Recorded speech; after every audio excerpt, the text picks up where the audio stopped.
Hello दोस्तों, हमारे YouTube channel informative videos में आपका स्वागत है। दोस्तों, कभी आपने सोचा है कि क्यों अमेरिका जैसी स्ट्रॉन्ग कंट्री टेलीविज़न कैमरास जैसे प्रोडक्ट्स जापान से इंपोर्ट करती है, खुद उन प्रोडक्ट्स का उत्पादन क्यों नहीं करती, और क्यों जापान और दूसरे देश अमेरिका से गेहूं, केमिकल प्रोडक्ट्स, एयरक्राफ्ट एक्सेट्रा खरीदते रहते हैं। दोस्तों, अलग अलग कंट्रीज के अलग अलग natural resources, human resources etcetera होते हैं और उन देशों का उन रिसोर्सेज को यूज करने का तरीका भी अलग अलग होता है। दोस्तों, गुड्स एंड सर्विसेज को ट्रेड करने के लिए कंट्रीज को डिसीजन लेने पड़ते हैं और हर एक डिसीजन या फिर चॉइस की अपॉर्चुनिटी कॉस्ट होती है।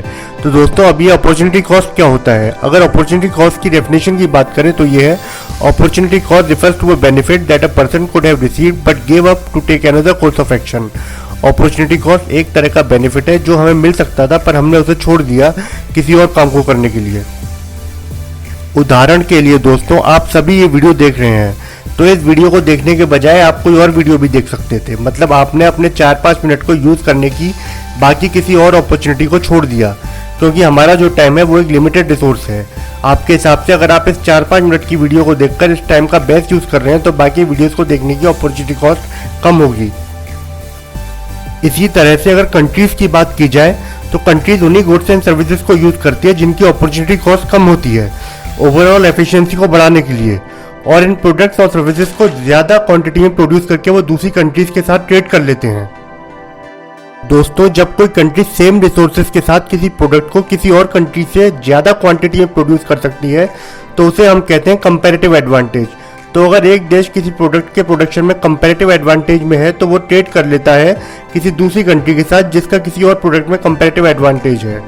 तो बेसिकली हर कंट्री किसी न किसी चीज़ को प्रोड्यूस करने में स्पेशलाइज होती है, तो सभी कंट्रीज को ये बेनिफिट रहता है कि अपनी अपनी स्पेशलाइजेशन के हिसाब से एक दूसरे के साथ ट्रेड कर लें। हर एक कंट्री की डिफरेंट अपॉर्चुनिटी कॉस्ट होती है क्योंकि उनके रिसोर्सेज भी अलग अलग होते हैं। फॉर एग्जांपल, कहीं पर वार्म क्लाइमेट होता है तो कहीं पर कोल्ड, तो कहीं पर ऑयल, आयरन ओर और वाटर की अवेलेबिलिटी ज़्यादा होती है, तो कहीं पर एजुकेटेड स्किल्ड वर्कर्स ज़्यादा होते हैं, तो कई कंट्रीज में टेक्नोलॉजी बहुत एडवांस होती है।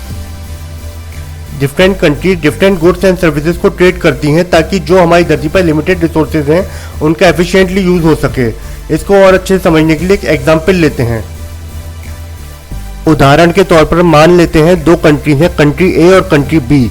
मान लीजिए अगर कंट्री ए अपने सारे वर्कर्स और फैक्ट्रीज को कार्स और कैमरास को बनाने में लगा दे तो वो एक दिन में प्रोड्यूस कर सकते हैं 500 कार्स या फिर 25,000 कैमरास। अब अगर हम कंट्री बी से कंपेयर करें तो कंट्री बी अगर अपने सारे वर्कर्स और फैक्ट्रीज को कार्स और कैमरास को बनाने में लगा दे तो वो एक दिन में प्रोड्यूस करते हैं 500 कार्स या फिर 1 लाख कैमरास।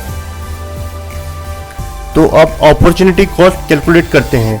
कंट्री ए हर कार का प्रोडक्शन 50 कैमरास की कॉस्ट पर करती है और कंट्री बी हर एक कार का प्रोडक्शन 200 कैमरास की कॉस्ट पर करती है। तो यहाँ पर कार्स प्रोड्यूस करने में लो अपॉर्चुनिटी कॉस्ट होगी कंट्री ए की, और इसी वजह से कंट्री ए की कार्स में कंपैरेटिव एडवांटेज भी होगी, और कैमरास प्रोड्यूस करने में लो अपॉर्चुनिटी कॉस्ट होगी कंट्री बी की, इसी वजह से कैमरास में कंपैरेटिव एडवांटेज होगी कंट्री बी की। फॉर एग्जाम्पल, अगर ये दोनों कंट्रीज डील करती हैं ये करने के लिए कि वो ट्रेड करें कि कंट्री ए एक कार कंट्री बी को दे और बदले में 100 कैमरास ले, तो यहाँ पर दोनों कंट्रीज को फायदा हो रहा है। अगर कंट्री ए की बात करें तो जब वो खुद कैमरास का प्रोडक्शन कर रहे थे तो उन्हें एक कार के बदले 50 कैमरास मिल रहे थे, पर अगर वो कंट्री बी के साथ एक कार के बदले 100 कैमरास पर ट्रेड करते हैं तो यहाँ पर वो एक कार के बदले 100 कैमरास ले सकते हैं। वहीं कंट्री बी भी ट्रेड करने में बेनिफिट में रहेगी।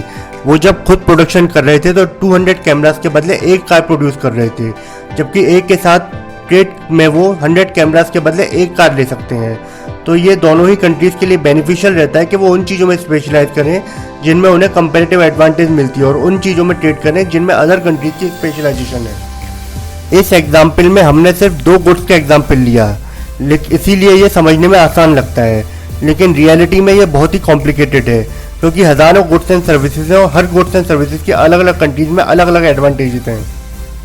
वर्ल्ड ट्रेड बहुत तेज़ी से इंक्रीज होता जा रहा है जिसकी वजह से दुनिया में लिमिटेड रिसोर्सेज का एफिशिएंट यूज़ हो पा रहा है और इससे लोगों का स्टैंडर्ड ऑफ लिविंग भी इंक्रीज हो रहा है।